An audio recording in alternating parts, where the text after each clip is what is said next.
Ketemu lagi dengan saya, Yusron Ade Pratama. Nah, di sini saya akan membahas tentang Proxmox. Tapi Proxmox ini kita simulasikan menggunakan Oracle VirtualBox ya. Tentunya kawan-kawan pasti udah tahu Oracle VirtualBox itu apa. Software ini gratis kok, tidak dipakai lisensi dan lain-lain. Beda dengan VMware Workstation ya, itu memang harus berbayar. Nah, apa saja sih yang kita perlukan? Yang kita perlukan ialah file ISO si Proxmox itu, Proxmox VA ya, VA. Itu yang saya pakai versi paling terbaru. Begitu pula juga dengan VM VirtualBox-nya, VB-nya, VBox-nya. Ah, sebelum itu kawan-kawan yang sekiranya baru belajar tahap cloud computing, alangkah baiknya mencoba dahulu dari Proxmox. Proxmox ini juga dibagi dari basic dan advance. Advance itu terdiri dari kayak cluster, begitulah, cluster dan lain-lain. Kalau basic ini cuma tahap instalasi, manage manage dan create template, create user group dan lain-lain. Nah, kali ini saya akan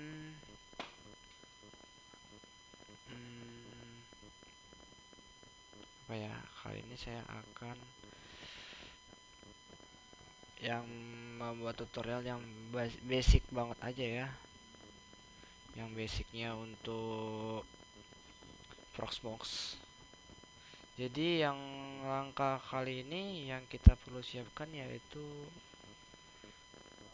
VBox-nya, kan udah saya bilang kan, VBox dan file ISO yang mau untuk dijadiin template. Di sini saya udah siapin semua.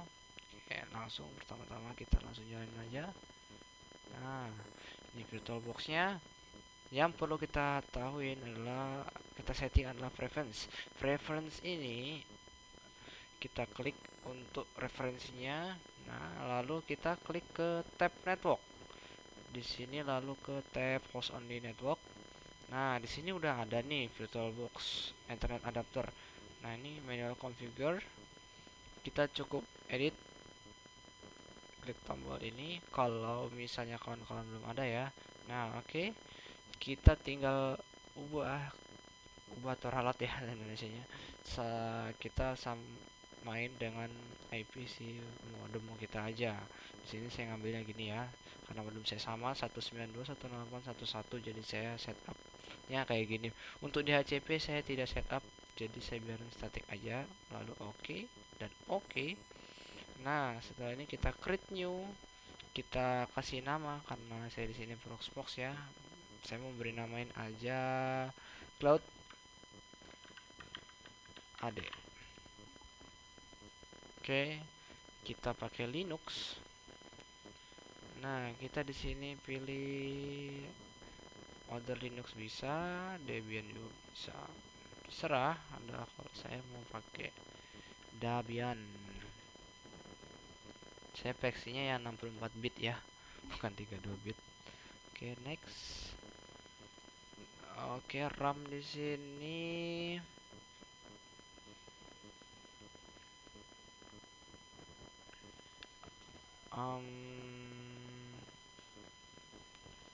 pakai RAM berapa ya anaknya? Kasih 4000, terlalu banyak. 2048 aja, 2 GB cukup. Atau lebih dikit lah.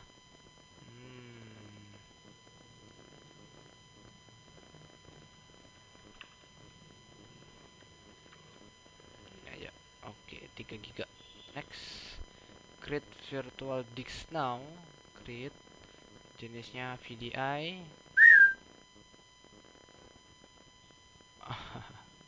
Maaf, ada gangguan sedikit dari teman saya.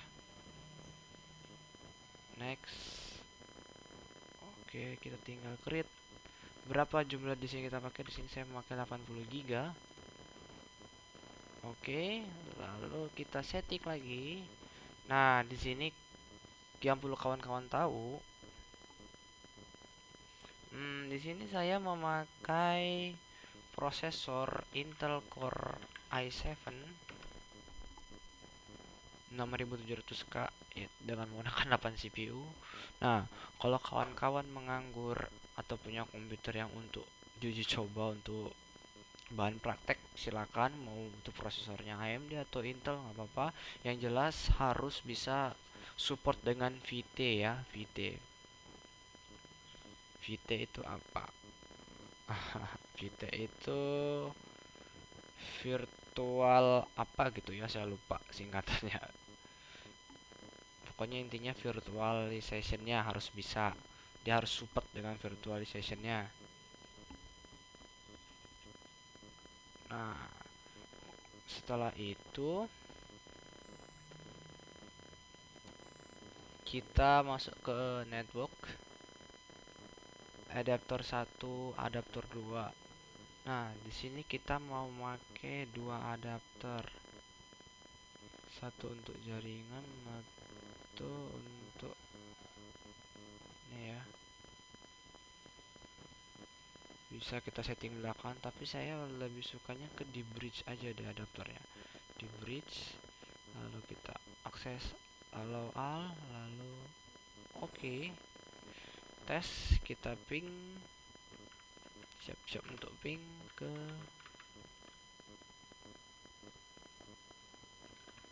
coba tes dulu ya jaringannya. Ya kan jatuhnya lokal saya nih, sorry.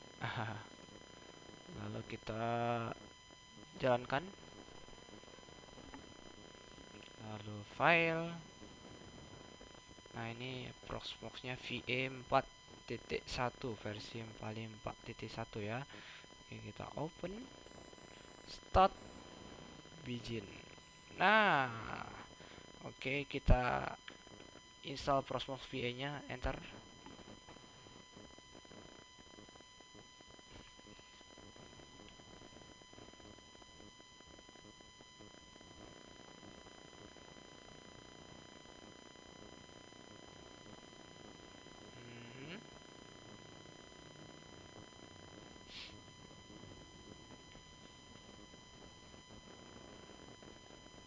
Saya perbesar aja ya, biar lebih kelihatan. Oke, di sini saya klik agree. Ini harddisk yang kita buat tadi 80 GB, lalu kita klik next.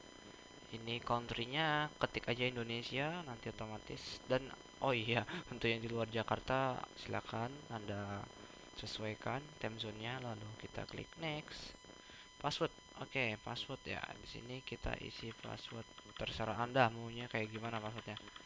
Kalau saya di sini emailnya, saya pakai email bukan yang khusus ya. Ini email public. Saya punya sih email khusus tapi tidak untuk dipakai di sini. Untuk hanya untuk bahan. Oke, kita next.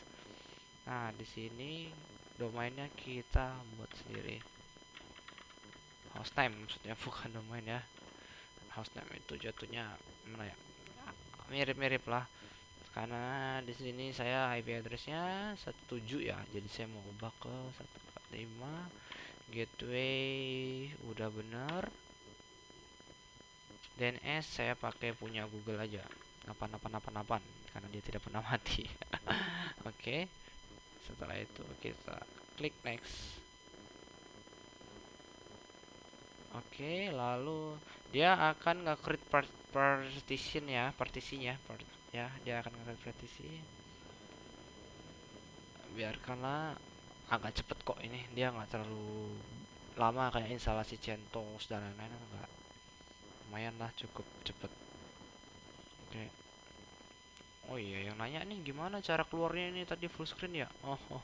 Untuk pemula banget ya, ini klik sorry, pencet tombol kontrol kanan sama F, huruf F ya, bukan V, F, Foxtrot. Oke ya, Foxtrot. Oke, kita klik. Nah, F F F kayak gini ya. Nih. F kayak gini, ini F F ya. Oke, balik lagi ke sini, terus ini. Nah, sama kan.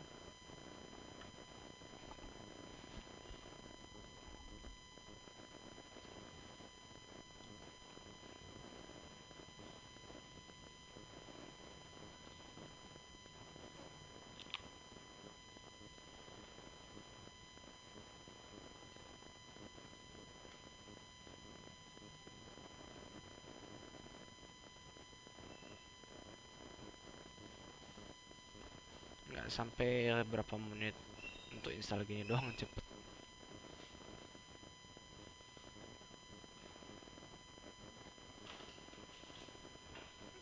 Oke, kita sambil menunggu sampai ini kelar mungkin. Nah, ini enter lagi.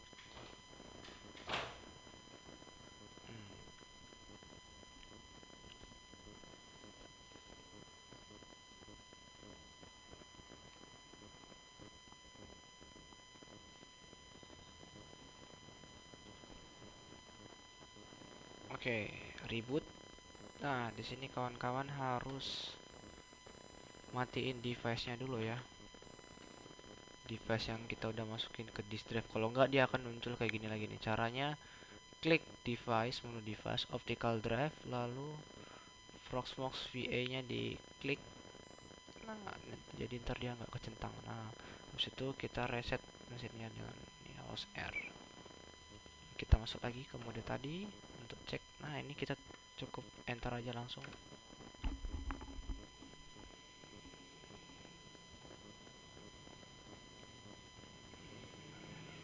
Nah, sudah nih. Tinggal kita login. Loginnya, oh ya, loginnya di sini kita pakai root, lalu password yang dibuat barusan tadi ya. Jangan sampai lupa lo ya. Ini kita loginnya di sini. Nah, untuk ingin ngecek IP-nya ini sudah aktif belum, apa IP yang kita pakai kayak gimana. Nah, kita tinggal if config. Kita di sini pakai VMBR0 ya, bukan ETH 0. ETH 0 itu internet jalur fast internet yang lain. Tapi kita di sini pakai VMBR0. Di sini ada IP 192.1.145. Oke. Kita langsung akses ke si link ini ya, si Proxmox-nya. Nah, di sini ada 192.168.1.2.8006. Oke, kita masuk ke Edge Explore atau Firefox, kawan-kawan punya silakan bisa. Di sini saya pakai Chrome nggak bisa ya, karena dia si Chrome ini ngeblok si jaringan lokal. Jadi saya pakai, untuk sementara saya pakai Microsoft Edge bawahan Windows 10 ya. Oke, langsung aja enter.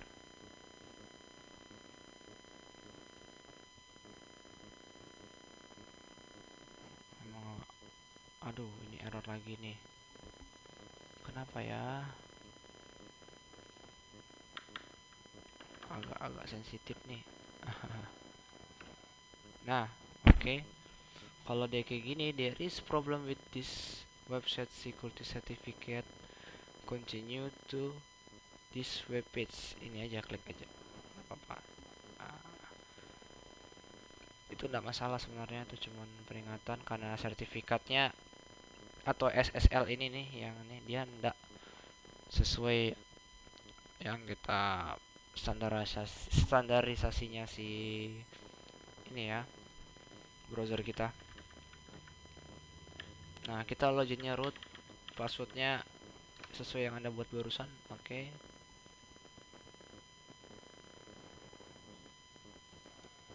Nggak masalah, heroin aja. Nggak, nanti dicoba sendiri. Kan masih versi uji coba ya, bukan real. Di sini kelihatan nih memory usage node ini, si server kita ini, node server kita nih. Namanya ada pertama ya, sesuai yang saya buat. Disk usage-nya cuma 5,8%, dikit banget dari 80 GB. 0,2%. CPU yang kita pakai kecil. Nah, kalau sudah sampai di sini, kita tinggal melakukan langkah-langkah yang harus dikonfigurasi. Nah, sekarang ini kita cuma hanya pengenalan aja ya. Untuk langkah konfigurasi dan lain-lainnya nanti sepintas akan saya lanjutkan di part selanjutnya. Oke ya. Nah, ini kita lihat ke note-nya dulu. Note ini isinya apa sih? Nah, yang penasaran. Ini ada DNS, yang punya si Google, time, yang data setting tadi, syslog, system login, history, firewall, update,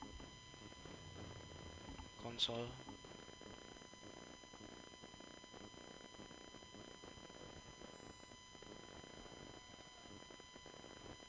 Di sini untuk upload subscription key-nya ya, karena kita hanya untuk uji coba doang ya, jadi tidak penting lah. Oke. Nah, cara ngupload file ya, sama buat pull. Ntar kalau ngupload file itu nanti dari sini disk, kalau mau kasih permission siapa aja yang bisa ngasih sini. Konten nih, kalau mau buat tim ini, kalau mau buat template si ISO filenya bisa dari sini. Ini contoh-contoh yang sudah jadi, tapi kalau kita klik ini dia akan ngedownload. Nah, cara buatnya tinggal klik upload ini, ISO file, namanya nanti otomatis sih. Nah, ini contohnya kayak gini. Nah, tinggal upload deh. Oke. Nah, ini kalau mau buat pulse-nya tadi tuh di sini create nama pulse, detailnya apa aja sih fungsi full ini, lalu permitnya kayak gimana, rules, group, user, dan lain-lain. Nah, nanti kita akan bahas pada part berikutnya ya. Oke, cukup sekian. Terima kasih telah menonton, dan saya harap ilmunya tetap berguna. Terima kasih.